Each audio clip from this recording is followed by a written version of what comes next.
باللہ من الشیطان الرجیم بسم اللہ الرحمن الرحیم الحمد للہ الذی نور قلوب العارفین بنور معرفتہ واثبت فؤاد انبیائہ واولیائہ بقصص الانبیاء والمرسلین واکمل ایمان المسلمین والمؤمنین بولایت علی امیر المؤمنین علیہ السلام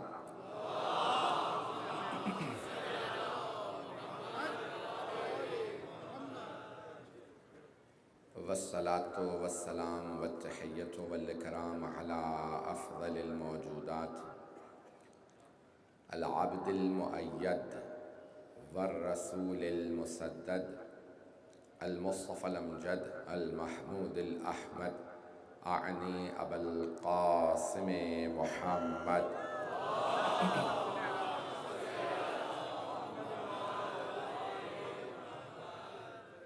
وعلى روحه ونفسه وسحره ووسيه سید الاتقیاء والاسفیاء مولا الموالی امام المتقین علی بن ابی طالب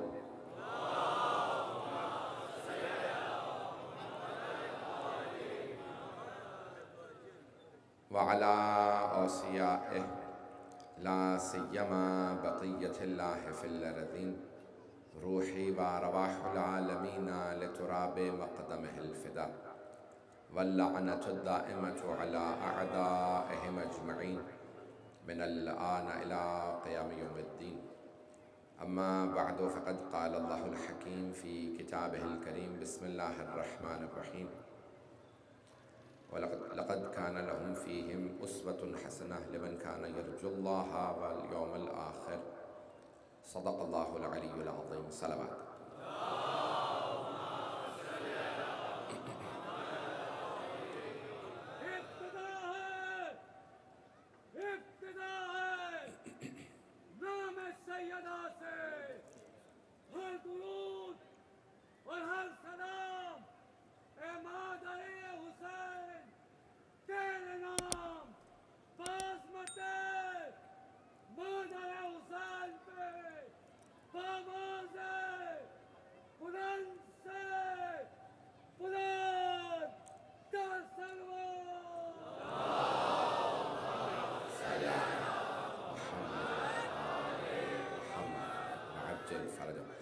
اس میں تاخیر ہو چکی ہے، تاخیر ہماری طرف سے نہیں ہے۔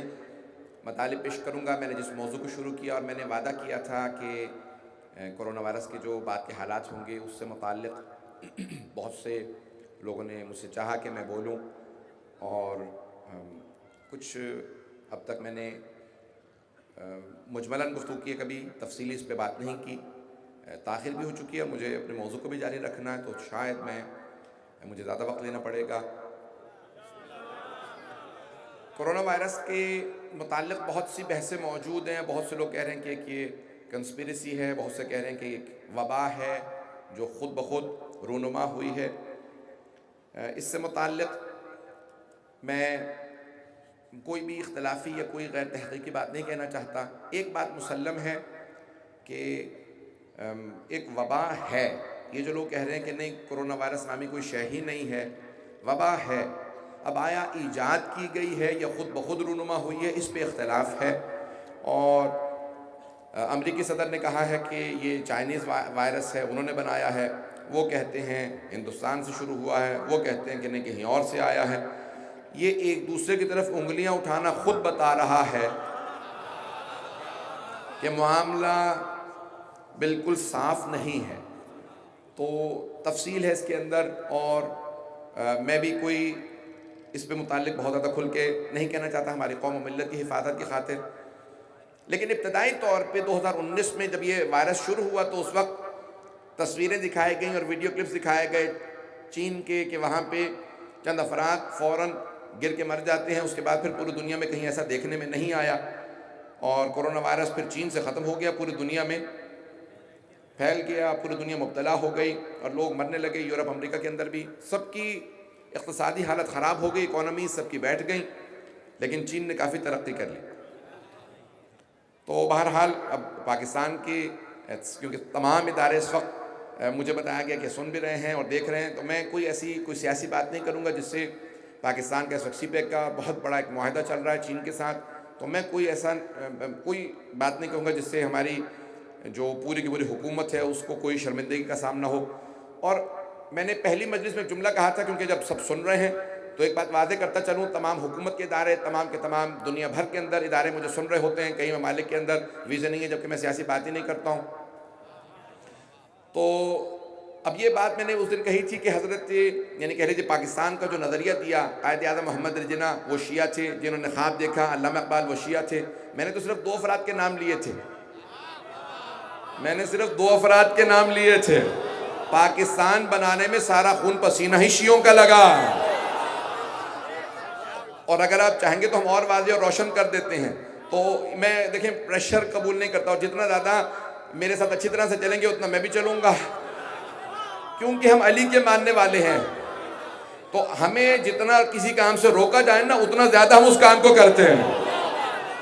تو ہم توجہ ہے میرے ساتھ تمام حضرات کی، بھئی بانیان کے لیے کوئی پریشانی تو نہیں، میں ایجاد کر رہا ہوں۔ تو عزیزان گرامی، اب یہ پاکستان بنانے میں صرف بانی پاکستان شیعہ نہیں تھے، کنورٹڈ شیعہ تھے، قائد اعظم محمد علی جناح شیعہ اثنا عشری ہو گئے تھے، اور یعنی خود علامہ محمد اقبال بھی شیعہ ہو گئے تھے، اور انہوں نے پورا نظریہ دیا، اور جتنا پیسہ لگا، جو رجواڑے تھے، نوابیاں تھیں ہندوستان یعنی برصغیر کے اندر، جو نواب بڑے بڑے تھے، راجہ تھے، راجہ صاحب محمود آباد کا نام لے لیجئے، سب سے زیادہ ان کا پیسہ لگا، کیا وہ شیعہ نہیں تھے؟ نظام حیدرآباد نے اسٹیٹ بینک آف پاکستان کے لیے سونا دیا، کیا وہ شیعہ نہیں تھے؟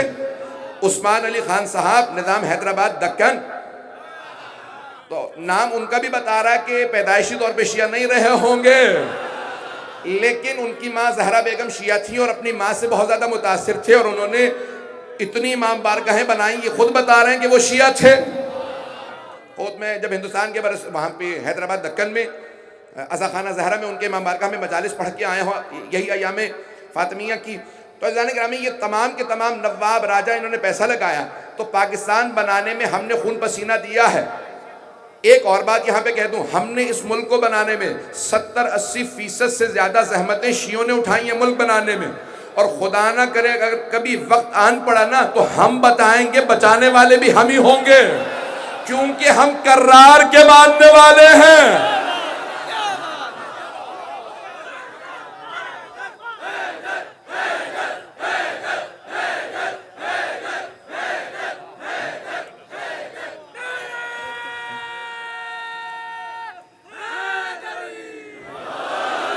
تھوڑی سی دیر اور چلیے گا، وقت لوں گا آج، کیونکہ تمام ادارے جب سن رہے ہیں تو میں ایک اور بات کہہ دوں، اس ملک کو بچانے میں ہمارا سب سے بڑا کردار ہوگا۔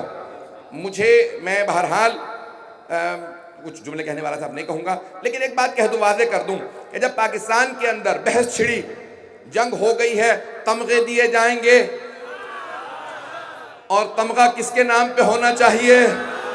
تو شہداء کو نشان حیدر ملنا تھا۔ اس وقت ابھی سب سے بڑے تمغے کا نام نشان حیدر نہیں تھا، بحثیں ہوئیں، اس وقت کے حکمران نے کہا بھئی تمغے کا نام یہ ہونا چاہیے، ہمیں بحث نہیں کہ کس کا نام تھا، لیکن اس زمانے کے لوگوں نے کہا خبردار تمغہ ایسا رکھنا کہ کوئی بھی پاکستانی اس تمغے کو لیتے ہوئے، خاندان لیتے ہوئے شرمندگی محسوس نہ کرے، اعزاز سمجھ کے تمغہ لے۔ چلیے گا، زیادہ تو نہیں سخت ہو گیا، ممنون ہوں۔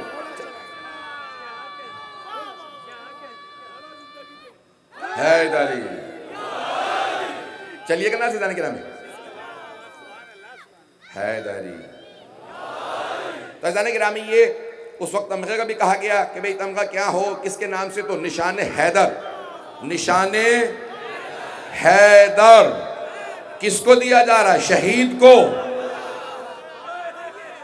جبکہ پاکستان میں بڑے بڑوں نے کہلانا چاہا، میں غازی، میں مارشل، میں یہ، میں وہ، لیکن کسی بھی زندہ کو نہیں ملتا، صرف شہید کو ملتا نشان حیدر، نہیں پہنچا سکا۔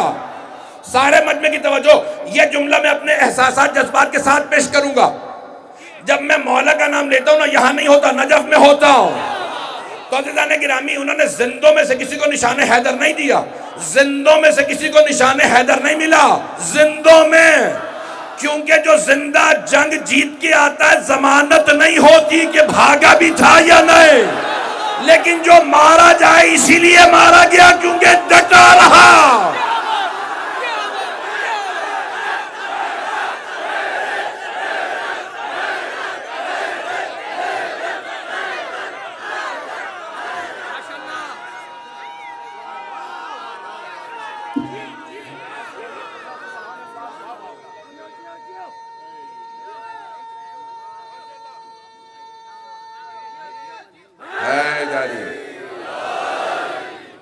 توجہ فرما رہے ہیں عزیزان کرام. تو ضمانت ہوتی ہے کہ یہ ڈٹا رہا ہے، تبھی تو شہید ہوا ہے. اتنی دیر تک ڈٹا رہے کہ دشمن کے سامنے مارا جائے لیکن بھاگے نہیں، تو اسے نشان حیدر ملتا. نشان حیدر، توجہ، اسے نشان ملتا جسے کہا جاتا ہے نشان حیدر. تمغہ ملتا جسے کہتے ہیں نشان حیدر. حیدر بنتا نہیں ہے، ڈٹے رہنے سے تمغہ ملتا ہے سب سے بڑا. پوری دنیا میں اپنے تمام کے تمام فوجیوں کو کہہ رہا ہوں، میرے تمام فوجی بھائی سن لے، پوری دنیا کے سب سے بڑے پاکستان کے نہیں، پوری دنیا کے سب سے بڑے تمغے کا نام نشان حیدر ہے جو پاکستان نے دنیا کو دیا ہے. کیوں یہ سب سے بڑا تمغہ؟ کیونکہ کسی حیدر کرار کے نام پہ ہے جو کبھی زیر نہیں ہوا، ہمیشہ زبر رہا.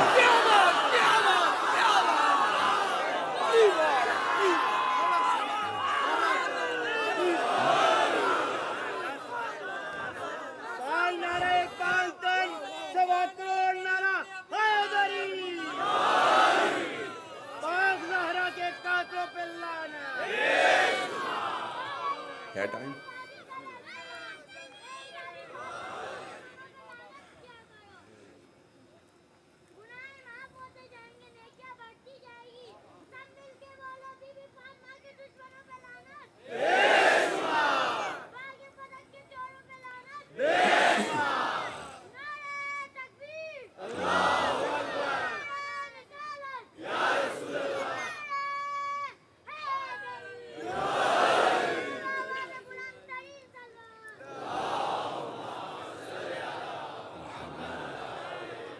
توجہ ہے عزیزان کرام. بھئی یہ نظام جو چل رہا ہے پوری دنیا کے اندر، یہ اہل بیت علیہ السلام کے نام سے چل رہا ہے. اور یہ پاکستان کے اندر اللہ سبحانہ وتعالیٰ نے جو نعمتیں ہمیں عطا کی ہیں کہ اہل بیت علیہ السلام کے نام پہ بنا. میں نے کسی مقام پہ کہا تھا، توجہ سے سنیے گا اس جملے کو، بنانے والے محمد، علی، فاطمہ، بھئی ان کی بہن فاطمہ جنہاں ساتھ تھیں، تو بنانے والے تھے محمد، علی، فاطمہ. بنا 14 اگست کو، اور ریڈیو پہ اعلان ہوا، جو ریڈیو انڈیا چلتا تھا، 5 منٹ کے لیے رات کے 12 بجے، کیونکہ 12 بجے تاریخ بدل جاتی ہے، تو 12 بجے ایک 5 منٹ کے لیے ریڈیو خاموش ہو گیا. ہم ایک وقفہ لے رہے ہیں.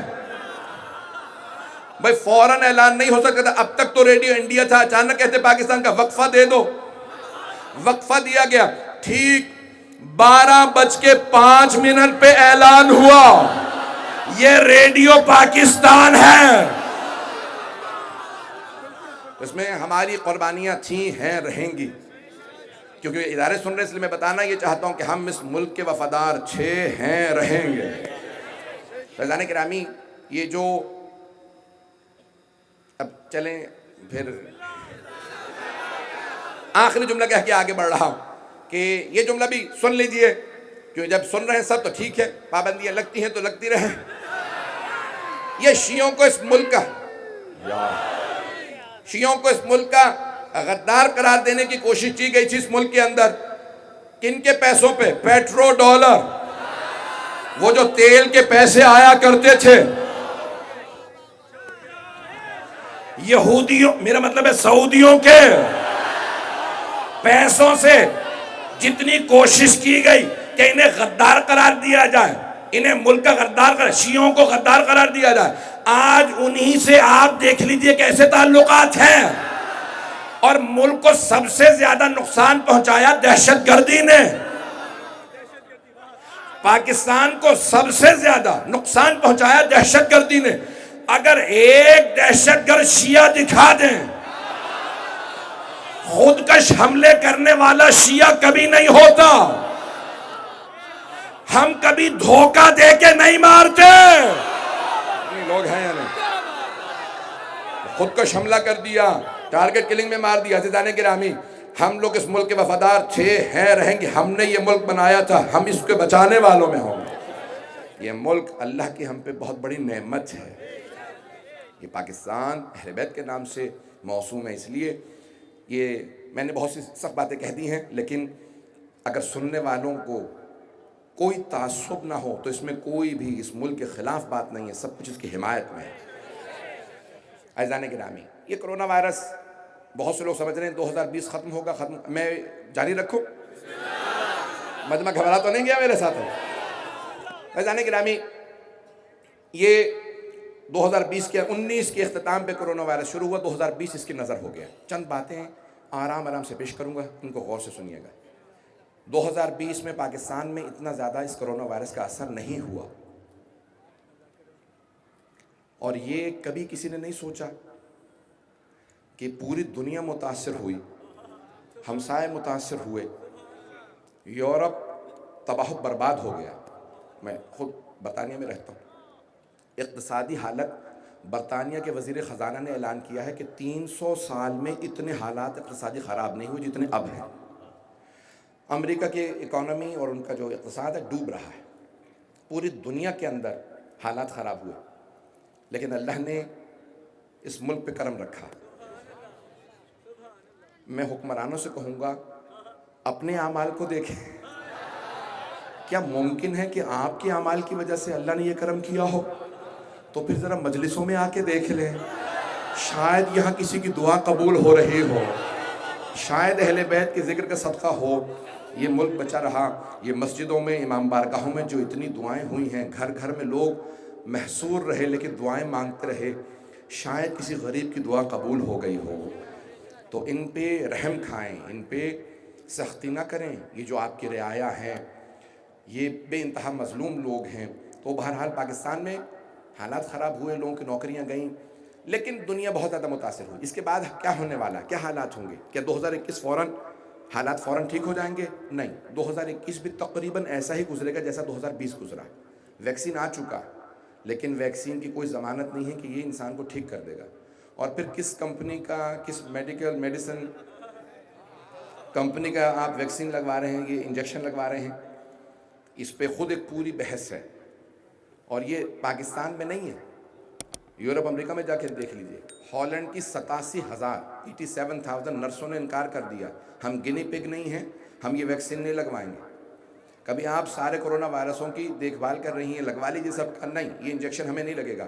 جب تک ضمانت نہیں دیتے کہ اس کے بعد کرونا وائرس نہیں ہوگا تب تک ہم نہیں لگوائیں گے۔ کا ضمانت کوئی نہیں دے سکتا، جب ضمانت نہیں دے رہے ہو تو پھر انجیکشن کس بات کا؟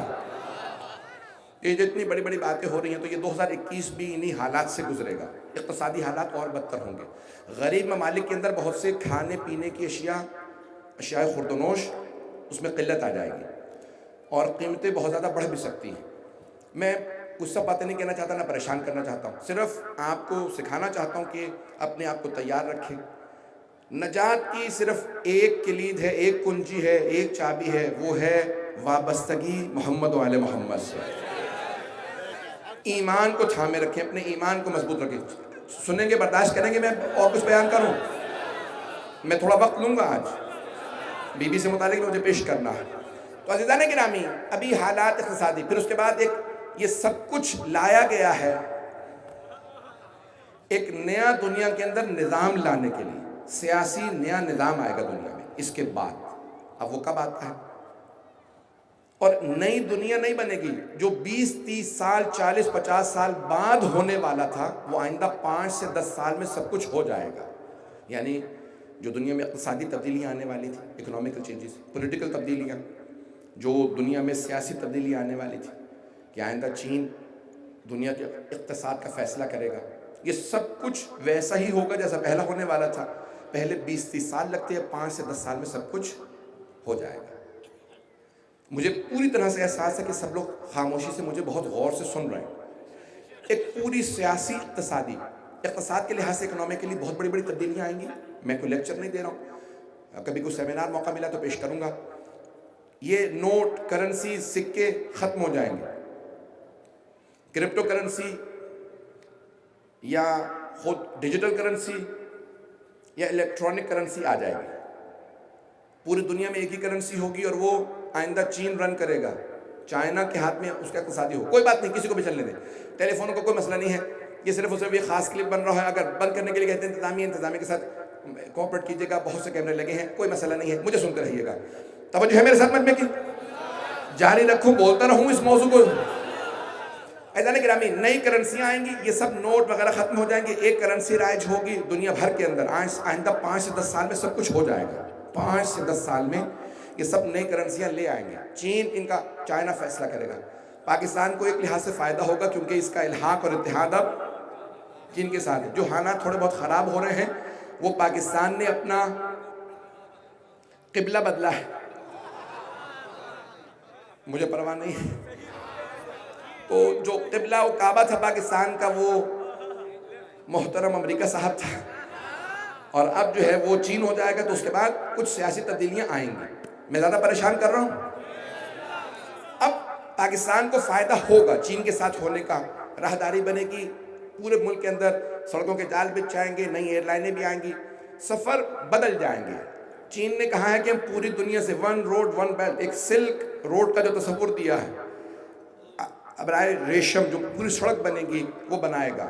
پوری دنیا میں بہت تیز ٹرینوں کا نظام لے کے آئے گا چائنا. آئندہ کاریں آہستہ آہستہ ڈرائیوروں کے بغیر چلیں گی. میں نے خود کئی ممالک کے اندر دیکھنا شروع کیا کہ کاریں آنا شروع ہو گئے. آٹونومس کار کہتے ہیں. آپ اس میں صرف ایڈریس ڈال دیں، پتہ ڈال دیں، پہنچا دے گی.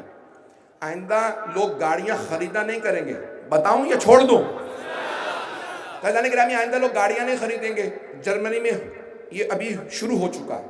میں جب جرمنی گیا ہوں تو میں نے خود دیکھا ہے کہ آپ ایئرپورٹ سے اترے، ایک صاحب مجھے لینے آئے. میں نے ان سے کہا بھائی سامان آپ نے لے لیا ہے؟ چل چل کے تھک گیا ہوں. کہاں جا رہے ہیں؟ کہا بھائی گاڑی دور ہے. انہوں نے موبائل نکالا، گاڑی پہ لگایا، دروازہ کھل گیا. یہ کیا ہے؟ کہا مولانا گاڑی میری نہیں ہے، میں نے ہائر کی ہے، فون پہ کوڈ موجود ہے، لگایا ہے، دروازہ کھل گیا. اندر چابی موجود تھی، اسٹارٹ کی، الیکٹرک جو لگا ہوا تھا اس کے اوپر میٹر، اس کو فوراً اتارا. جس جگہ پہ مجھے لے کے جانا تھا وہاں اتارا. سامنے پارکنگ موجود تھی، وہاں پہ گاڑی پارک کر دی. آئندہ لوگ گاڑیاں نہیں خریدیں گے. اس طرح سے گاڑیاں چلیں گی بغیر ڈرائیور کے. دنیا کے اندر ہر 10,000 میں سے ایک گاڑی کا حادثہ ہوتا ہے. آئندہ وہ چیلنج کر رہے ہیں ہر 10 لاکھ میں ایک گاڑی کا حادثہ ہوگا. پریشان ہو گئے؟ اب تھوڑا سا اور پریشان ہو جائیں. اور لوگ تنگ کنجسٹڈ آبادیوں میں نہیں رہیں گے، دور دور چلے جائیں گے. ابھی نئی جو ٹیکنالوجی آ رہی ہے، جو مختلف ایپس لائے جا رہے ہیں جیسے زوم ہے، آہستہ آہستہ سب چیزیں، نوکریاں، ملازمتیں، سب کچھ کمپیوٹرائز ہو جائیں گی. لوگ باقاعدہ اپنے ایپ کے ذریعے، اپنے فون کے ذریعے، اپنے کمپیوٹر کے ذریعے، لیپ ٹاپ کے ذریعے اپنے سارے کے سارے کام کریں گے. پڑھائی بھی وہیں ہوگی اور تعلیم بھی وہیں ہوگی، نوکریاں بھی وہیں ہوں گی. بہت زیادہ 80% ایسی نوکریاں ایجاد ہوں گی جو ابھی نہیں ہیں آئندہ 5 سے 10 سال میں. جیسے اب سے 30 سال پہلے، پریشان اگر ہو رہے ہیں تو مجھ سے سن لیجئے، میں نے وعدہ کیا تھا. اب سے 30 سال پہلے اگر کوئی کہتا کہ کوڈک کمپنی تھی جاپان کی، فلم بناتے تھے، کیمرے ہوتے تھے جس کے اندر، اب نئے بچے نہیں سمجھے کہ پرانے والے سمجھ سکتے ہیں حضرات. کیمرہ ہوتا تھا اور اس کیمرے کے اندر فلم ڈلتی تھی، اسے فلم کہا جاتا تھا. ریل ہوتی تھی، تصویریں لیتے تھے. وہ ریل باقاعدہ تصویریں چھاپنے کے لیے لیبارٹری جاتی تھی، پھر باقاعدہ تصویریں نکالی جاتی تھی. پوری دنیا میں 80-90% سے زیادہ ریلیں کوڈک کمپنی تھی جاپان کی، وہ باقاعدہ ایجاد کرتے تھے. کچھ اور کمپنیاں بھی تھیں، امیر ترین کمپنیوں میں تھی. 1996 میں بینکرپٹ ہو گئی، ختم ہو گئی، دیوالیہ، ختم. کہ کیوں؟ ڈیجیٹل کیمرے آ گئے، فون آ گئے، سب کچھ ختم. آئندہ تصویریں لوگ فون پہ دیکھیں گے، کمپیوٹر پہ دیکھیں گے، چھاپیں گے نہیں، پرنٹ نہیں ہوں گے. یہ ایسے بہت سے کاروبار ختم ہو جائیں گے. اب ہر ملک کی کوشش یہ ہے کہ نئے نظام کے اندر میرا کچھ نہ کچھ کنٹرول ہونا چاہیے. بحث اس پہ نہیں ہو رہی ہے کہ نظام کیا ہوگا، اس نظام کو چلانے والا کون ہوگا. اب تک لوگ کہتے رہے بھئی ایک دنیا کے اندر خدا ہے، اس خدا کا نام امریکہ ہے، تو امریکہ اپنے آپ کو خدا مانتا تھا. یہ جملے پیش کر رہا ہوں، میں کبھی سیاسی گفتگو نہیں کرتا، آپ کہیں گے ایک ہی دفعہ میں اتنی کر دی ہے کہ پابندیاں صحیح لگی ہیں. تو عزیزان گرامی، پرانے زمانے میں تھے نمرود، فرعون، وہ کہتے تھے انا ربکم الاعلی. قرآن اٹھا کے دیکھیے، اپنی زبان سے کہتے تھے انا رب، میں تمہارا رب ہوں، پالنے والا ہوں. اب کہتے نہیں ہیں لیکن حرکتیں وہی ہیں جو فرعون کی تھی. ہمیں نہیں مانو گے تو ڈرون سے حملہ کریں گے، ایٹم بم کی دھمکی دیں گے، نہ جانے کیا کچھ ہوگا. اب یہ سارا ایک نیا اقتصادی نظام آ رہا ہے، دنیا کے اندر سب چیزیں تبدیل ہو جائیں گی. بس میں اسی پہ اکتفا کروں گا، شاید میں نے بہت زیادہ پریشان کیا. ان تمام چیزوں کے اندر امریکہ میں جو امیر ترین لوگ ہیں، ایک آدھ کا نام لینا میرے لیے شاید مناسب نہ ہو کیونکہ میرے پہ کافی پابندیاں سو کبھی کئی ممالک میں ویزوں پہ ہیں. دنیا کے امیر ترین آدمیوں سے ایک آدمی ہے جس کی بہت بڑی کمپنیاں. پچھلے 20 سال سے وہ اور اس جیسے لوگ بحث کر رہے ہیں کہ دنیا کی آبادی کبھی بھی 7 ارب سے زیادہ نہیں ہوئی. دنیا کی ہمیشہ آبادی بڑھتی رہی ہے اور پھر کم ہوتی رہی. بڑھتی تھی، جنگیں ہوتی، وبائیں پھیلتی. وبائیں ہر 50 60 70 80 100 سال بعد وبائیں آتی رہی ہیں دنیا میں. اور طاعون کتنی دفعہ آیا ہے گزشتہ 500 سال میں، یورپ میں، امریکہ، ایشیا، افریقہ میں، امریکہ میں، کہ لوگ مر گئے. میزلز آئے، نہ جانے کون کون سی بیماریاں کہ لوگ ان سے مرے. سنیں گے؟ تو عزیزان گرامی، ان تمام بیماریوں سے لوگ مرتے ہیں، سب کچھ ہوتا ہے. تو اب وہاں ایک امریکہ میں بحثیں چل رہی تھی. میں 1998 سے 1998 سے میں امریکہ مسلسل جا رہا ہوں مجالس کے لیے. تو علمی حلقوں میں ایک بحث وہاں پہ چلتی تھی کہ دنیا کی آبادی بہت زیادہ بڑھ گئی ہے، ہمیں دنیا کی 70% آبادی کم کرنے کی ضرورت ہے کیونکہ زمین پہ وسائل نہیں. تو وہاں پہ جو خدا کو نہیں نہ مانتا، وہ نہ اسے رزاق مانتا ہے، نہ اسے کریم مانتا ہے، نہ اسے ستار مانتا ہے. تو اللہ عطا کرنے والا ہے. میں نے زحمت کو تمام کیا، میں جناب سیدہ سے متعلق چند جملے پیش کروں. تو یہ تمام وہ چیزیں کہتے تھے 70% آبادی کم کرو. آبادی کم کرنے کے طریقے کیا ہیں؟ جنگیں، وبائیں اور بہت سی چیزیں جو ممبر کے لائق نہیں ہے کہ ان کو یہاں سے بیان کیا جائے. کہ دنیا میں لوگ شادیاں نہ کریں تاکہ اولادیں نہ ہوں، اور بہت سی اخلاقی بیماریاں جو دنیا میں رائج کی گئیں تاکہ دنیا کی آبادی کو قابو کیا جائے. آبادی زیادہ کہاں پڑ رہی ہے؟ ایشیا کے کچھ ممالک میں اور افریقہ میں. تو ان ملکوں میں زیادہ بیماریاں ہونی چاہیے. بیماریوں کے علاوہ ان کے اقتصاد کو خراب کرنا چاہیے، حکمرانوں کو خریدنا چاہیے کہ ان کو تعلیم نہ دیں. یہ اتنے کمزور ہوں کہ جو ہم جو کہتے ہیں وہ مانیں. ان کو اتنا کمزور کر دیں. اگر امریکہ کے اندر گندم کی کاشت زیادہ ہو جائے تو افریقہ کے لوگ بھیک مانگتے رہیں کہ گندم زیادہ ہو گئی ہے. یہ 4000 ٹن 4 لاکھ ٹن گندم جو زیادہ ہوئی ہے ہمیں دے دو، ہم بھوکے ہیں. تو کہا نہیں، گندم کی قیمت کم ہو جائے گی، سمندر میں ڈال دو، کھلائیں گے نہیں. یہ جتنا دودھ یا پنیر زیادہ ہوا سب سمندر میں، بحر اقیانوس میں گرا دیا جائے، لیکن ہم قیمتوں کو اپنے قابو میں رکھیں گے. میں نے آج سب کچھ کہہ دیا.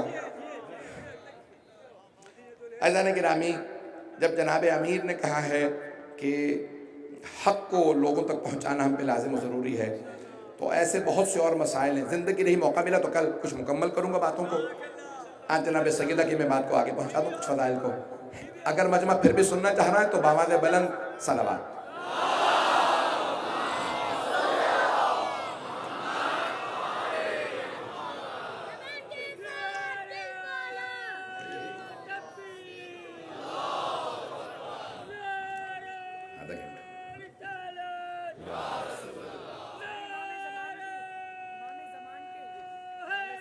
انشاءاللہ کل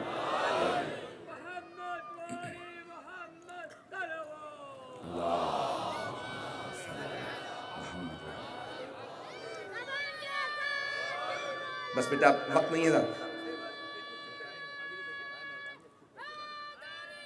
یار توجہ ہے مجمع کی میرے ساتھ. میں نے کل پیش کیا تھا جناب مریم سلام اللہ علیہا کا مقام اور عظمت، اور یہ میں نے عرض کیا تھا کہ جناب سیدہ کا مقام ان سے افضل زیادہ ہے. یہ اہل بیت کے ماننے والوں کا عقیدہ ہے. بہت سے مسلمان بھی اس عقیدے کے قائل ہیں، لیکن بہت سے مسلمان کہتے ہیں، دوسرے مسلمان سیاست میں اتنا بول رہی ہوں کہ آدھے لوگوں کو سانپ سونگھ گیا. فضلان گرامی، بہت سے مسلمان وہ کہتے ہیں، قرآن کی آیت کو پیش کرتے ہیں کہ ان اللہ اصطفاک وطہرک واصطفاک علی نساء العالمین. اللہ نے میں بڑا بولنے بولے تو پروردگار مجھے معاف کرے. اللہ نے مجھے حافظہ دیا ہے، افراد میں سینکڑوں ہزاروں لاکھوں سے ملتا ہوں، مجھے یاد رہتے ہیں. اور میرے ابھی بھی مجھے کچھ ایسے چہرے نظر آ رہے ہیں، میرے کچھ عیسائی بھائی جو مجھ سے آ کے تعارف کرواتے ہیں موجود ہیں. میں انہیں خوش آمدید کہتا ہوں کہ سن رہے ہماری مجالس کو. اور عقیدت کے اندر میں نے اپنی آنکھوں سے دیکھا، سیاہ لباس پہن کے آتے ہیں بیوی سے عقیدت کے اندر. اور مجھ سے ایک میرے عیسائی بھائی نے کہا کہ میں نے کہا کیوں مجلس میں آئے ہیں، کراس پہنا ہے آپ نے؟ تو کہا میری والدہ کہتی تھی میں جب جناب عیسیٰ کی نظر کرتی ہوں تو مولا حسین کا بھی نام لیتی ہوں. جو بھی بغیر تعصب کے اہل بیت کو دیکھے گا بغیر مانے نہیں رہے گا. فیضان گرامی، اب جناب سیدہ افضل ہیں، کہ ہمارا عقیدہ. میں نے کہا 3 یا 4 دلیلیں پیش کی تھیں، چند دلیلیں آج سن لیجئے. افضلیت جناب سیدہ پہ اگر سننا چاہ رہے ہیں تو مجمع کی توجہ ہو.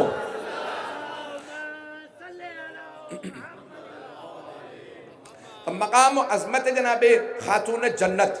تو اب جناب مریم سے متعلق قرآن کریم نے کہا کہ ان اللہ اصطفاک وطہرک واصطفاک علی نساء العالمین. اللہ نے آپ کو چن لیا، میں نے کل پیش کیا تھا، پاک رکھا اور آپ کو عالمین کی خواتین پہ چنا. تو پوچھا گیا پیغمبر سے اور ائمہ اہل بیت سے کہ جناب سیدہ افضل ہے یا جناب مریم؟ کا سیدہ افضل ہے، رسول خدا کی دختر افضل ہے. تو کہا کہ ہمارے لیے تو اتنا کافی ہے. انہوں نے کہہ دیا. میں جو لوگ نہیں ہیں ان کے لیے پیش کر رہا ہوں یہ واقعہ، پھر اس کے بعد میں بات کو آگے بڑھاؤں گا. جناب سلمان نے سوال کیا، یا رسول اللہ پوری دنیا میں سب سے افضل کون ہے؟ تو امام حسن حسین دونوں ساتھ ساتھ بیٹھے تھے. رسول خدا نے کہا ان دونوں کے نانا. پتہ نہیں لوگ ہیں یا نہیں، پتہ نہیں لوگ ہیں یا نہیں. کہ جد و حال ان دونوں کے نانا، یعنی خود رسول خدا. بڑا پیارا انداز ہے تاکہ تکبر کی بو نہ. کہ ان دونوں کے نانا سب سے افضل ہیں. کہ ان کے بعد، کہ رسول خدا کے بعد، ان دونوں کے نانا کے بعد، ان کے جد کے بعد سب سے افضل کون ہے؟ تو آپ نے فوراً کہا ان دونوں کے بابا. توجہ، آخری آدمی تک میں خونے جگر دے رہا ہوں، مجھے اپنی حالت کا پتہ. اسی محبت سے سنیے گا. تو جناب سلمان کے سوال کرنے پہ کہا کہ ان دونوں کے نانا سب سے افضل، کہ ان کے بعد، کہ ان دونوں کے بابا. وہ تمام مسلمان جو کہتے ہیں کہ نہیں انبیاء علی سے افضل ہیں، ہم آپ کی مانیں یا پیغمبر کی مانیں؟ چلیے گا محبت.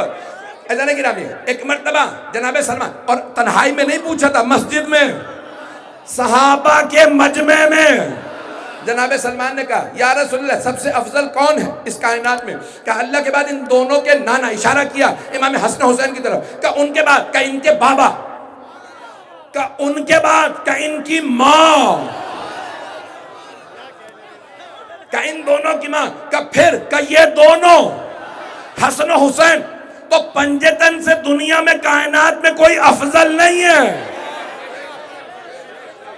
حتیٰ جناب مریم سے افضل ہے. تو ایک اور دلیل ہو گئی. اب دلیلیں آپ گنتے جائیے گا، مجھے اس کی ترتیب یاد نہیں ہے.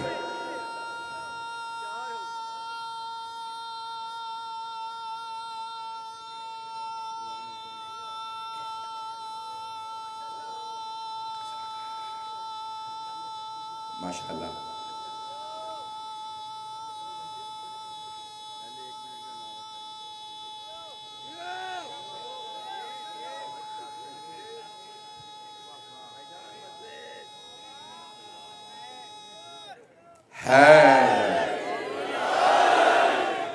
جوانوں کا سینہ تو اتنا مضبوط دیکھا تھا. اتنے بزرگ آدمی صرف علی ہی والے ایسا نعرہ لگا سکتے ہیں. ایسے جانے کی نامی پیش کر رہا ہوں. تو اب یہ ختمی مرتبت نے کہا یہ سب سے افضل ہیں، تو انبیاء سے بھی مقام زیادہ بتایا. ایک اور دلیل سن لیجیے جناب مریم جناب سیدہ سے متعلق. تو کہا کہ وہ تمام کائنات کے اندر اللہ نے کہا ان اللہ اصطفاک وطہرک واصطفاک علی نساء العالمین. تو اللہ نے قرآن میں کہا عالمین کی خواتین پہ چنا. کہاں؟ ان کے زمانے کی. مریم کو ان کے زمانے کی خواتین پہ فوقیت، فاطمہ کو ہر زمانے کی. ہر زمانے کی ہر زمانے کی خواتین پہ فوقیت ہے.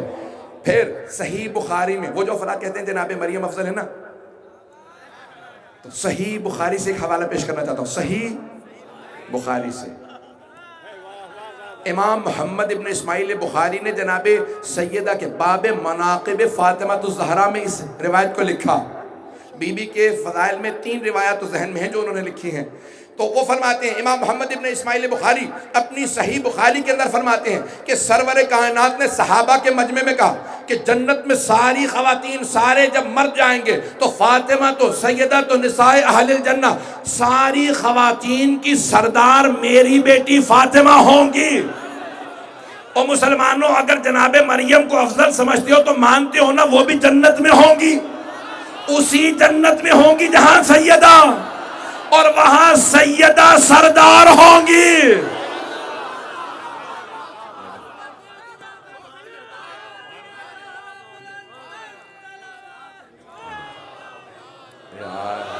بس میں تیز سے چل رہا ہوں، مجھے چند دلیلوں کو پیش کر دیں.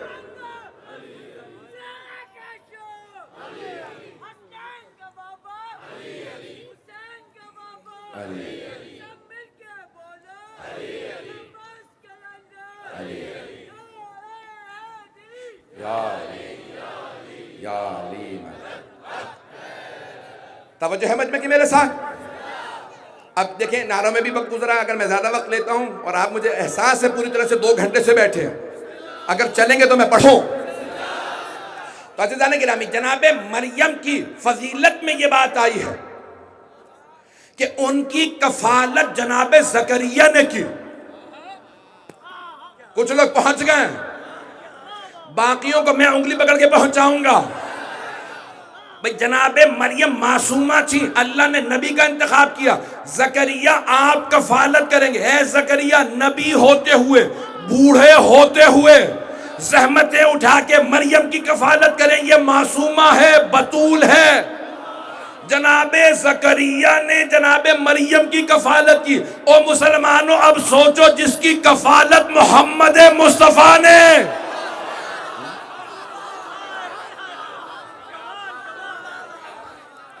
وہ افضل ہوں گی کہ جناب زکریا اولو العزم پیغمبروں میں بھی جناب سرور کائنات نے کفالت کی ہے.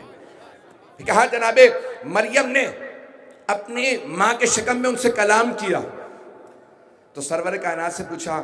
جناب خدیجہ نے ساری بیویوں کے سامنے، جناب فاطمہ بنت اسد بھی موجود ہیں، حضرت ام ایمن بھی ہیں، بڑی جلیل القدر بیویاں موجود ہیں. تو ایک مرتبہ کہا جناب خدیجہ نے، یہ بچی مجھ سے ہمیشہ کلام کرتی تھی. یا رسول اللہ جب اس کی ولادت کا وقت قریب آیا ان بیویوں کے علاوہ کچھ اور بیویاں بھی آ گئی تھی. نہیں ہے لوگوں، کچھ اور بیویاں بھی آ گئی تھی. تو رسول خدا نے کہا جانتی ہوں ان کے نام کیا کیا ہیں؟ ان میں سے ایک مریم تھی. اب مجمع ہے یا نہیں ہے؟ ایک سارہ تھی. توجہ ہو، بڑی بڑی باعظمت بیویاں جناب فاطمہ الزہرا کے وقت ولادت جناب خدیجہ کی خدمت میں رہے. ماں کے نہیں، بی بی کی وجہ سے جناب مریم آئے. جب جناب مریم کی ولادت تھی ماں تنہا تھی، لیکن جب سیدہ کی ولادت کا وقت قریب آیا تو مریم نے کہا میں ان کی ماں کی خادمہ، میرا مقام زیادہ ہے خدیجہ سے لیکن فاطمہ کی وجہ سے.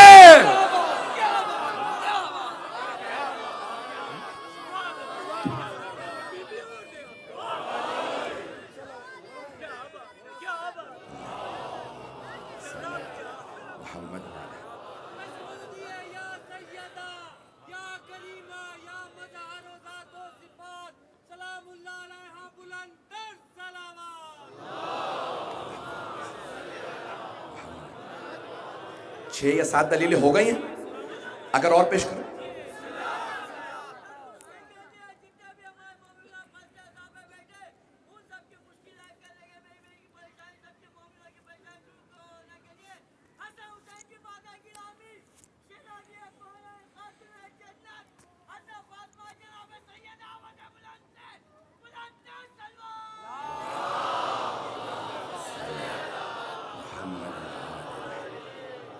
چند دلیلیں اور سن لیجئے، پیش کرنا چاہ رہا ہوں.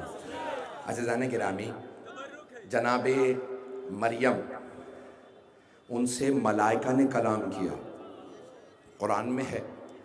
تو بہت سے کہتے ہیں کہ بھئی ان سے ملائکہ نے کلام، انبیاء سے ملائکہ کلام کرنے آتے ہیں، جناب مریم سے ملائکہ نے کلام کیا ہے، جناب جبرائیل آئے تو ان سے ملائکہ نے کلام کیا۔ اب جناب سیدہ سے متعلق خدا کی قسم چھٹے امام سے پوچھا گیا آپ کی دادی کے القاب کیا کیا ہیں؟ تو آپ نے جب فہرست سنانا شروع کی تو ایک مرتبہ کہا میری دادی کے ناموں میں سے ایک نام ہے محدثہ۔ کہا مولا اس کے کیا معنی ہے؟ کہا اس بی بی کو کہا جاتا ہے جس کی خدمت میں ملائکہ آتے جاتے ہیں۔ کہا مولا کون کون سے ملائکہ ہے؟ کہا جبرائیل بھی آتے تھے، میکائیل بھی آتے تھے، نہیں پہنچا سکا۔ امام کی ہے، میرے پاس کتاب موجود ہے خصائص الفاطمیہ، جلد نمبر 1 میں صفحہ نمبر 574 سے پیش کر رہا ہوں۔ تو عزیزان گرامی امام نے فرمایا میری دادی پہ ملائکہ آتے، ملائکہ خدمت میں رہتے۔ عزیزان گرامی خاتون جنت نے، پیغمبر نے کہا چند مقامات پہ اگر انسان جھوٹ کہہ دے، کوئی بات کہہ دے دل رکھنے کے لیے، وہ جھوٹ نہیں ہوتا۔ دو مومنوں میں فساد ہونے والا ہو، آپ بات چھپا لیں یا بات پلٹ کے کہہ دیں، وہ جھوٹ نہیں ہوتا، فساد رکانے کے لیے۔ بچوں نے فرمائش کی دل رکھنے کے لیے بات کہہ دیں، جھوٹ نہیں ہوتا۔ توجہ، سارے مدینے والے بچے مدینے کی گلیوں میں کہہ رہے تھے عید کا دن آنے والا ہے، ہمارے نئے کپڑے سلنے گئے ہیں۔ معالی السبتین میں جملہ ہے، مرحوم حائری شیخ محمد مہدی حائری مازندرانی نے لکھا کہ جیسے ہی امام حسن و حسین دونوں شہزادے گھر آئے، کہا مادر گرامی مدینے کے سارے بچے کہتے ہیں ہمارے کپڑے درزی کے پاس، ہمارے کپڑے درزی کے پاس۔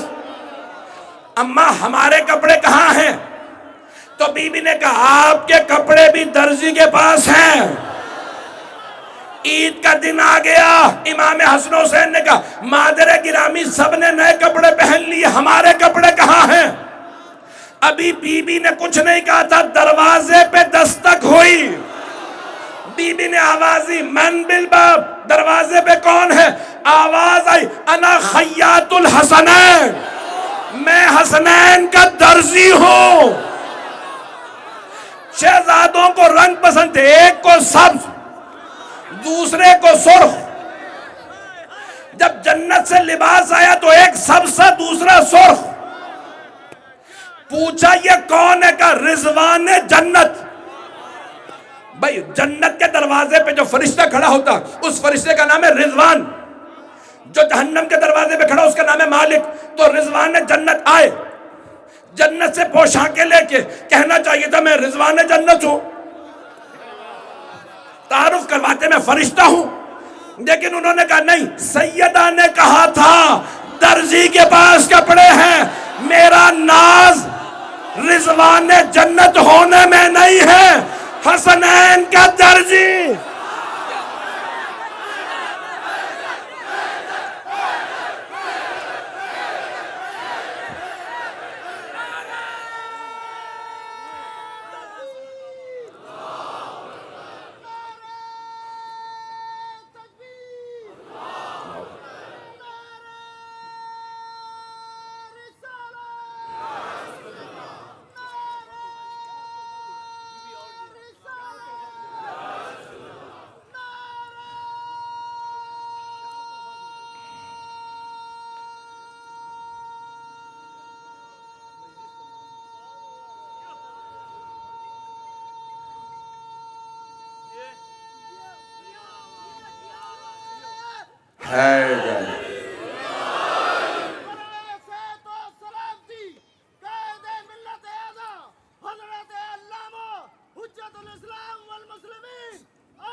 ان کے القاب کا میں ذمہ دار نہیں، نہ میں ساتھ لے کے آیا، اور یہ پتہ نہیں جن ہیں بھوت ہیں، ہر جگہ مجلس میں پہنچ جاتے ہیں۔ بی بی کا سائن پہ قائم و دائم رہے اور بی بی نے سلامت رکھے۔ مجھے خود تعجب ہوتا ہے کہ پہنچتے کیسے ہیں، اور پھر جب پہنچ جاتے تو آگے کیسے آ جاتے ہیں حضرات. تو عزیزان گرامی میں آخری جملے بی بی کی افضلیت پہ ایک اور جملہ پیش کر دوں، اسی کے بعد مصائب. عزیزان گرامی کہ جناب مریم سے متعلق ہے، معصومہ ہیں.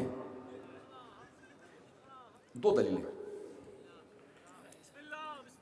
دلیلیں پیش کرنا چاہ رہا ہوں اور تاکہ 10 مکمل ہو جائیں.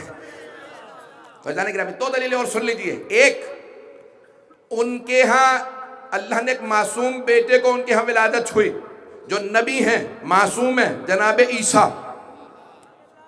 جناب سیدہ کے ہاں 2 امام ہیں بلکہ 11 امام ہیں. سیدہ 11 اماموں کی ماں ہیں. جناب پتہ نہیں لوگ ہیں یا نہیں، جناب مریم ایک حضرت عیسیٰ کی ماں، جناب سیدہ 11 اماموں کی ماں. وہ جو کہتے ہیں جناب مریم افضل ہے، تو شیعہ سنی تمام کتابوں کو اٹھا کے دیکھیں. خود صحیح بخاری میں ہے کہ جب صحابہ نے کہا یا رسول اللہ آپ کے بعد کیا کچھ ہوگا، حالات خراب ہوں گے، پھر میرا 12واں وصی آئے گا، نام مہدی ہوگا، اس کا نام میرا نام ہوگا، اس کی کنیت میری کنیت، اس کی صورت میری صورت، اس کی سیرت میری سیرت. توجہ، کیا وہ آئے گا نماز پڑھائے گا، اللہ آسمان سے عیسیٰ کو نازل کرے گا. کہ یا رسول اللہ جب عیسیٰ اور مہدی دونوں ایک ہی وقت میں ہوں گے تو نماز کون پڑھائے گا؟ پیغمبر نے مسکرا کے کہا امامکم منکم، تمہارا امام تم میں سے ہوگا، ان میں سے نہیں. ارے تم کہتے ہو جناب عیسیٰ افضل ہے مریم سے، مہدی سے افضل فاطمہ. جس فاطمہ کے 11ویں بیٹے کے پیچھے مریم کا لال کھڑا ہو. اب ہو گئے مکمل، اب دلیلیں مکمل ہو گئی ہیں. عزیزان گرامی جو آخری دلیل پیش کرنا چاہتا تھا، میں یقین مانیے کہ جو آخری نعرے ہوتے ہیں آواز نہیں آتی. اب وقت آپ لوگ بھی بہت تھک چکے، میں بھی، مجھے ایک اور مجلس بھی اس کے بعد پڑھنا. جو آخری دلیل پیش کرنا چاہتا ہوں، یہ سرور کائنات نے فرمایا. موضوع سے متعلق نہیں تھا میرا بیٹا، میں انشاءاللہ کل پیش کر دوں گا آپ کو، انشاءاللہ کل مکمل کر دوں گا. چلیں ٹھیک ہے، انشاءاللہ کل پیش کر دوں گا. جواب میرے سوال پیش کیا تھا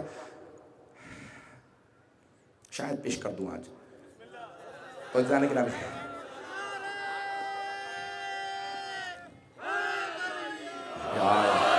تو افضلیت جناب سیدہ پہ سرمایہ ملت حضرت علامہ سید علی رضا رضوی بلند سے بلند ترین سلمان.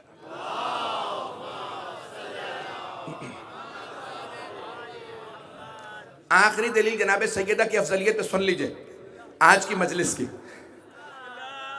کہ سرور کائنات نے فرمایا روز قیامت، قرآن کی آیت ہے من ذا الذی یشفع عندہ، اور مسلمان اس آیت کو پیش کر دیتے ہیں، کہتے ہیں کوئی شفاعت نہیں کر سکتا. آیت الکرسی میں سورہ بقرہ کے اندر آیت نمبر 255 میں اللہ نے کہہ دیا من ذا الذی یشفع عندہ، کس کی جرت ہے کہ اس کے سامنے شفاعت کرے، کس کی جرت ہے اللہ کے سامنے شفاعت کرے. تو کہا شفاعت نہیں ہے. اسی آیت کو میں اسی آیت سے ثابت کرتا ہوں شفاعت ہے.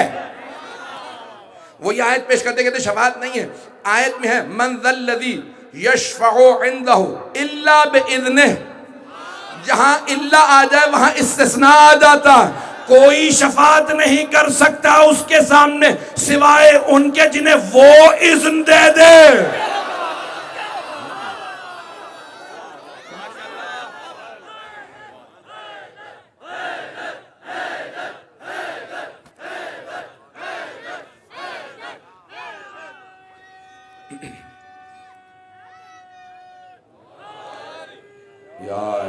بس بھئی میں مکمل کر رہا ہوں. تو اب کون شفاعت کرے گا؟ کوئی نہیں سوائے ان کے جنہیں وہ اذن دے دے. اب کون بتائے گا؟ جس پہ قرآن آیا وہی بتائے گا کون کون شفاعت کرے گا. تو ذمہ داری سے کہہ رہا ہوں، صاحب مرحوم تہرانی نے، آیت اللہ تہرانی نے یہ خصائص الفاطمیہ میں لکھا ہے کہ جناب سیدہ کی افضلیت پہ انہوں نے 50 دلیلیں دی ہیں. وہ کہتے ہیں کہ ایک دلیل یہ ہے کہ روز یعنی جناب روز قیامت جناب مریم شفاعت کرنے والوں میں نہیں ہوں گے. جناب مریم شفاعت کرنے والوں میں نہیں ہوں گے. بڑے بڑے انبیاء بھی بار بار کہیں گے نفسی نفسی، میں پروردگارہ مجھے جو دیکھ لیا ہے صرف ایک رسول خدا ہوں گے، کہیں گے امتی امتی، میری امت میری امت، تو اللہ ایک مرتبہ آواز دے گا محمد آپ شفاعت کے لیے تشریف لے آئیے، اور کسے بلائیں گے؟ علی کو بلا لیجئے۔ جناب سرور کائنات کہیں گے علی فاطمہ سے کہو شفاعت کے لیے آ جائیں۔ تو اب یہاں روایات میں ہے کہ سرور کائنات جناب سیدہ سے کہیں گے ہمیں شفاعت کا حق ہے، سب سے زیادہ شفاعت رسول خدا علی مرتضی اور جناب سیدہ کریں گے، جناب مریم شفاعت نہیں کریں گی جناب سیدہ، شاید اللہ اسی لیے روکے گا مریم جہاں سیدہ ہو وہاں اوروں کی ضرورت ہی نہیں، اگر شفاعت کم پڑتی تو اوروں سے کہتا، اگر کوئی بچتا تو کہتا نا جناب سیدہ جس کی چاہیں گی شفاعت کر دیں گی۔ تو یہ ان کی افضلیت کی آج کی مجلس کی آخری دلیل ہے۔ عزیزان گرامی، باقی زندگی رہی تو پیش کروں گا۔ ہمارے ایک برادر نے سوال بھی کیا، میں جلدی پیش کر دوں کہ بہت سے مسلمان کہہ رہے ہیں، بحث چل رہی ہے کہ یزید نے کیوں آزاد کیا اہل بیت کو، تو وہ کہتے ہیں کہ نہیں وہ نیک آدمی تھا، اس نے خواب میں رسول خدا کو دیکھا تھا، پیغمبر نے اس کو آ کے بتایا کہ بھئی یہ میرے اہل بیت ہیں، انہیں رہا کر دے۔ اب مجھے سمجھ میں نہیں آتی، بہت سے لوگ ابھی مجھے یہ سوال دیا، بھائی نے بار بار کہہ رہے ہیں کہ اس کا جواب دے دیجئے، کہ جب کلیریفیکیشن صفائی پیش کرنے پہ آتے ہیں، قاتل، شرابی، چور، زانی، ساری برائیاں رکھنے والے کو خواب میں رسول خدا دکھا دیں گے؟ پتہ نہیں لوگ ہیں یا نہیں ہیں۔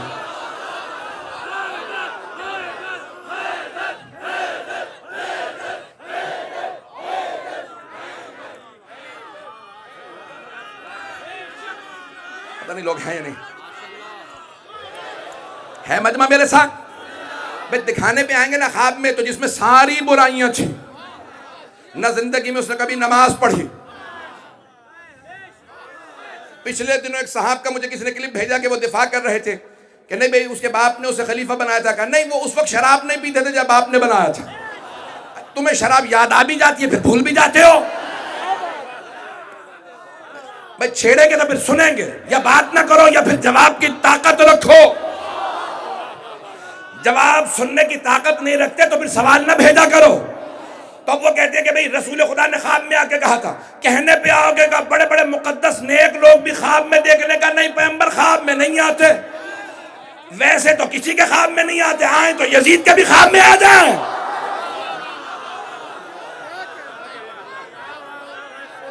بس بھائی جواب سن لیجئے، میں کہتا ہوں آپ ہی کی بات سچ ہے، پیغمبر نے اسے خواب میں آ کے کہا تھا۔ میں اپنی بات کو پیش نہیں کرتا، آپ کی بات مان لیتا ہوں۔ پیغمبر نے یزید کو خواب میں آ کے کہا، کیا کہا؟ آپ نے بتایا، ہمیں نہیں پتا، یہ میرے اہل بیت ہیں، انہیں چھوڑ دے۔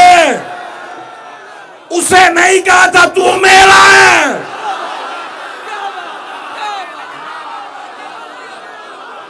یہ جن پہ تو ظلم کر رہا ہے وہ میرے ہیں، جو مظلوم ہے وہ میرے ہیں۔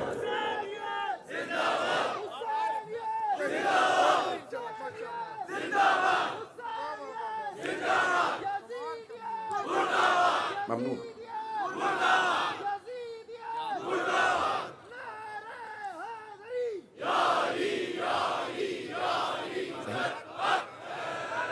ہے توجہ؟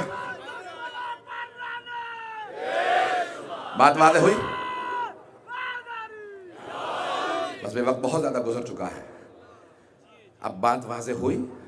پیغمبر نے کہا تھا یہ میرے اہل بیت ہیں، یہی مولا سجاد نے بھی کہا تھا اسی یزید سے اس کے دربار میں، جب اس نے مولا کے خطبے کو رکوایا تھا نا، مولا خطبہ دے رہے تھے، مؤذن سے کہا اذان دے دے، اب روکوں گا تو بغاوت ہو جائے گی۔ جیسے ہی مؤذن نے اذان شروع کی، کہا اللہ اکبر، امام نے کلام نہیں کیا، فوراً کہا جل جلالہ، اس نے کہا اشہد ان لا الہ الا اللہ، امام نے کہا وحدہ لا شریک لہ، کیونکہ مجمع مؤذن کو نہیں دیکھ رہا تھا، امام کو دیکھ رہا ہے۔ جیسے ہی اس نے کہا نا اشہد ان محمد رسول اللہ، امام نے کہا مؤذن رک جا، کہ یزید یہ تیرے جد کا نام ہے یا میرے جد کا نام ہے؟ یزید خاموش رہا۔ امام نے کہا اگر تو کہتا ہے تیرے جد کا نام ہے تو تو جھوٹا ہے، اور اگر تو مانتا ہے کہ یہ ہمارے جد کا نام ہے تو بتا ہمیں قیدی کیوں بنایا ہے؟ انہی رسول خدا کا جن کا تو نام لے رہا ہے ان کی نواسیاں تیرے دربار میں کھڑی ہیں، کیا اس نے اس وقت رہا کر دیا تھا؟ کہ نہیں، ان قیدیوں کو درے لگاؤ۔ تاریخ میں چند ہستیاں درباروں میں گئی ہیں، آج تھوڑا دربار پیش کر دوں، کوئی رونے میں بخل نہ کرے، وقت نہیں رہا مصائب کا، سب میرے ساتھ کچھ دیر کے لیے بڑی بڑی ہستیاں درباروں میں گئی ہیں۔ جناب ابراہیم علیہ السلام بھی نمرود کے دربار میں گئے تھے، خلیل خدا تھے، نبی تھے، لیکن جب گئے تو خاموش کھڑے رہے کہ پروردگارہ یہ کتنا ظالم ہے۔ فرعون نے سروں میں کیلیں نصب کر دی تھیں جو اعتراض کرتے تھے۔ جناب موسیٰ فرعون کے دربار میں گئے، بڑی بڑی ہستیاں درباروں میں گئی ہیں۔ آپ جانتے ہیں میری مجبوری کو میں اس مقام پہ بہت زیادہ کھل کے کہہ نہیں سکتا، انہی ہستیوں میں سے کچھ ہستیاں دربار یزید میں گئی ہیں۔ جب وہاں سب ہستیاں آ گئی نا دربار میں، اگر دیکھ سکے تو ضرور دیکھیں گے، نہیں تو آنکھیں بند کر لیجئے کچھ دیر کے لیے، سب آنکھیں بند کر کے ذرا چلیں۔ شام میں دمشق شہر ہے، وہاں پہ بیبیاں ایک بازار سے گزر رہی ہیں جس بازار کو سجایا گیا ہے، چاروں طرف سے پتھر آ رہے ہیں اور علی و بطول کی بیٹیاں رو رہی ہیں۔ میرے ہاتھ میں رومال ہے، اگر میں یہ رومال بھی آپ میں سے کسی کے چہرے کی طرف پھینکوں نا تو آپ کا فوراً ہاتھ چہرے کے سامنے آ جائے گا۔ جانتے ہیں کیوں؟ کیونکہ چہرہ نازک ہوتا ہے، کوئی نرم چیز بھی لگے نا تو تکلیف محسوس ہونے لگتی ہے۔ آپ رومال بھی ہاتھ سے روکیں گے، اور اگر پتھر آ رہے ہوں اور ہاتھ پسے گردن بندھے ہوں، علی کی بیٹیاں ہوں، بطول زادیاں ہوں، بس بھئی بیبیاں دیکھ رہی ہیں، سب لوگ چیخ چیخ کے کہتے ہیں باغیوں کی بہنیں آ گئیں۔ یہ بڑی اذیتناک بات تھی اہل بیت کے لیے، نواسہ رسول کو لوگ باغی کہہ رہے تھے۔ بس بھئی ایک مرتبہ دربار میں آئیں میں جو روایت پڑھنا چاہ رہا تھا مکمل نہیں کر پاؤں شاید۔ جیسی بیبیاں دربار میں ہیں، دربار بڑے عجیب ہوتے ہیں، اور اگر بیبیاں قیدی ہوں، ہاتھوں میں رسیاں ہوں، جیسی بیبیاں داخل ہوئی نا دربار میں تو ایک مرتبہ جناب زینب کی نظر پڑی بہت دور، ایک خاتون چہرے پہ نقاب ڈالے کھڑی تھی۔ جناب زینب نے دیکھا باریک نقاب ہے، پہچان لیا، فوراً جناب ام کلثوم سے کہا ام کلثوم پہچانا سامنے کون ہے؟ تو جناب ام کلثوم نے کیا کہا ہوگا؟ یہی کہا ہوگا نا، بی بی جب سے عباس کی شہادت ہوئی ہے میری دور کی بینائی کمزور ہو گئی ہے، مجھے دور کی چیزیں نظر نہیں آتی۔ ایک مرتبہ جناب زینب کبریٰ نے کہا ام کلثوم ذرا غور سے دیکھو، سامنے ہند کھڑی ہے۔ دربار عجیب ہوتے ہیں، کون سی ہند؟ وہی جسے ہم نے پردہ سکھایا تھا۔ جناب زینب نے کہا ہاں وہی ہند۔ کہا بی بی جسے ہم نے پردہ سکھایا تھا وہ تو پردے میں ہے، لیکن ہماری چادریں چھین لی گئی۔ آپ جانتے ہیں نا جب آدمی پریشان ہوتا ہے، مصائب سے گزر رہا ہو، وہ نہیں چاہتا کوئی جاننے والا مل جائے۔ ہم کیا کیا بتائیں گے، کیسے بتائیں گے علی اکبر کے کیسے برچھی لگی، کیا بتائیں گے عباس کے بازو کیسے قلم ہوئے۔ اجرکم اللہ، بس بے وقت نہیں ہے۔ ایک مرتبہ میں دیکھ رہا ہوں بعض لوگ برداشت نہیں کر پا رہے، سب اگر دیکھ سکے تو دیکھیے گا، بیبیاں سر جھکائے ہاتھ پشت گردن پہ بدھے ہند کے سامنے سے گزر رہی تھی۔ ہند تخت پہ کھڑی تھی۔ ایک مرتبہ ہند نے جناب زینب کو روک کے سوال کیا من ای بلاد انتم، آپ لوگ کون سے شہر کے رہنے والے ہیں؟ کیا بتایا گیا ہند کو؟ یہ باغیوں کی بہنیں ہیں۔ ہند نے پوچھا یہ باغیوں کی بہنیں آپ لوگ کون سے شہر کی رہنے والی ہیں؟ جناب زینب نے سر نہیں اٹھایا، سر جھکائے جھکائے کہا نحن من بلاد المدینہ، ہم لوگ مدینہ شہر کے رہنے والے ہیں۔ بس مدینہ کا نام سنا ہند تخت سے اتر کے زمین پہ آ گئی۔ اب جناب زینب سے رہا نہیں گیا، کہا کیا بات ہے آپ تخت سے کیوں اتر آئیں؟ کبھی بھی مدینے والوں کے احترام میں، میں مدینے والوں کا بڑا احترام کرتی ہوں، میں مدینے والوں کی تعظیم میں تخت سے اتر آئی۔ اب ہند نے سوال کیا بی بی کیا آپ مدینے والوں کو جانتی ہیں؟ جناب زینب نے کہا کس کا پوچھنا چاہتی ہے؟ کہا بی بی مدینے میں میرے مولا حسین رہتے ہیں۔ جناب زینب کی آنکھوں سے آنسو بہنے لگے۔ حسین کا نام سنا، ابھی بھی آپ نہیں روئیں گے؟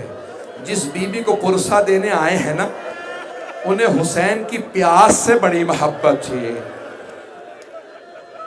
ایک مرتبہ ہند نے کہا مدینے میں میرے مولا حسین رہتے ہیں۔ جناب زینب نے کہا اور کس کا پوچھو گے؟ ہند نے کہا بی بی میرے مولا کا ایک بیٹا ہے، ہم شکل پیغمبر ہے، نام علی اکبر ہے، بہت خوبصورت ہے۔ جناب زینب کی آنکھوں سے آنسو تیز ہو گئے۔ کہا اور کس کا پوچھنا چاہتی ہو؟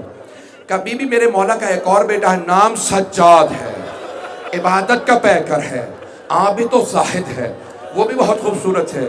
بی بی نے کہا اور کس کا پوچھو گی؟ اب سب میری طرف دیکھیے گا، آخری جملے پیش کر رہا ہوں۔ ایک مرتبہ ہند نے کہا بی بی میرے مولا کا ایک بھائی ہے، نام عباس ہے، بہت خوبصورت ہے، بہت غیور ہے۔ جناب زینب کے آنسو اور تیز ہو گئے۔ اب جناب زینب سے رہا نہیں گیا، بی بی نے سر اٹھا کے کہا ہند کہ اپنے مولا کی بہنوں کا نہیں پوچھو گی؟ ہند نے ایک مرتبہ بلند آواز سے کہا خبردار بی بی، میرے مولا کی بہنوں کے نام مت لیجئے گا، وہ علی کی بیٹیاں ہیں، وہ نبی کی نواسیاں ہیں۔ خبردار بی بی، ان بیویوں کے نام مت لیجئے گا، یہ شرابی کا دربار ہے۔ ان کی ماں کا جنازہ رات میں اٹھا تھا۔ جناب زینب نے کہا ہند غور سے دیکھ، میں زینب ہوں، یہ ام کلثوم، وہ رباب، وہ سکینہ۔ ہند بلند آواز سے رونے لگی، رو کے کہا بی بی اتنا سب کچھ ہو گیا، عباس کہاں تھا؟ جناب زینب نے کہا ہند غور سے دیکھ، وہ یزید کے سامنے جو سر رکھے ہیں نا، پہلا سر حسین کا، ساتھ میں علی اکبر کا، چھوٹا سا سر علی اصغر کا، وہ سر عباس، وہ جو قیدی زمین پہ بیٹھا ہے وہ سجاد ہے۔ ہند نے سر سے برقع اتار کے زمین پہ پھینکا، دوڑتی ہوئی مجمع عام میں آ گئی، یزید یہ تو نے کیا کیا؟ یہ نبی کی نواسیاں، یہ علی کی بیٹیاں۔ یزید تخت سے اٹھا، اپنی عبا اتاری، ہند کو اڑھائی، کہا ہند دیکھتی نہیں نہ محرموں کا مجمع ہے، تو بغیر چادر کے نہ محرموں میں آ گئی۔ ہند نے یزید کی عبا اتار کے زمین پہ پھینکی، کہا او یزید جنہوں نے ہمیں پردہ سکھایا، وہ بیبیاں تو بغیر چادروں کے مجمع عام میں لے آیا۔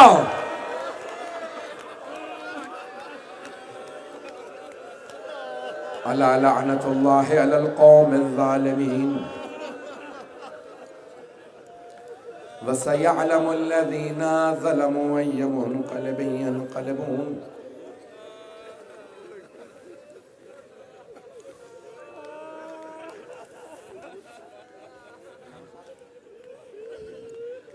بس بی بی نوحہ ہونے والا ہے، دو دعا کے جملے کہنا چاہوں گا۔ پروردگارا تجھے گنبد خضرا کے ساتھ اس ٹوٹی ہوئی قبر کا واسطہ، میں ایک سوال کروں آپ سے، نبی اکرم کا دل تڑپتا تو ہوگا جس بی بی کے صدقے میں پوری دنیا میں چراغ جل رہے ہیں، میری بیٹی کی قبر پہ نہ روضے کی تعمیر کی اجازت دیتے ہیں اور اپنے آپ کو کلمہ گو کہتے ہیں۔ آئیں ذرا مل کے رسول خدا کو آج پرسہ پیش کریں، یا رسول اللہ آپ کی اس بیٹی کا واسطہ جس کی تعظیم میں آپ کھڑے ہو جایا کرتے تھے، نہ جانے کتنی دیر وہ کھڑی رہی۔ اجرکم اللہ، اجرکم اللہ۔ پروردگارہ وقت نہیں کہ میں تفصیل سے دعا پیش کر سکوں، ہاتھوں کو بلند کیجئے گا، جب آنکھ میں آنسو ہوتے ہیں نا دعا رد نہیں ہوتی۔ مجھ سے بہت سے لوگوں نے التماس سے دعا کی ہے۔ آئیں ذرا امام زمانہ کو پرسہ دیں، مولا آپ کو اپنی دادی کے دربار میں جانے کا بڑا صدمہ ہے، مولا آج آپ کو پرسہ پیش کرتے ہیں، مدینے میں گنبد خضرا کے پاس اگر ایک روضہ تعمیر رہ جاتا تو اے آل سعود تمہارا کیا ہو جاتا۔ پروردگارہ ہمیں زندگی میں بار بار رسول خدا اور جناب سیدہ کی زیارت نصیب فرما، آخرت میں ان کی شفاعت نصیب فرما، دشمنان اہل بیت کو نیست و نابود فرما، پروردگارہ کرونا وائرس کا خاتمہ فرما، پروردگارہ تمام کے تمام اس وقت اس ملک میں شہر میں عزاداروں کی حفاظت فرما، پروردگارہ بے اولادوں کو اولاد عنایت فرما، دنیا کے تمام مومنین کی حفاظت فرما، اس وقت فلسطین میں، عراق میں، شام میں، بحرین میں، یمن میں، نائجیریا میں، برما میں، کشمیر میں، افغانستان میں حالات خراب ہے، سب کی حفاظت فرما۔ ربنا تقبل منا انك انت السميع العليم بحق محمد وآله الطيبين الطاهرين المعصومين ماتم حسین۔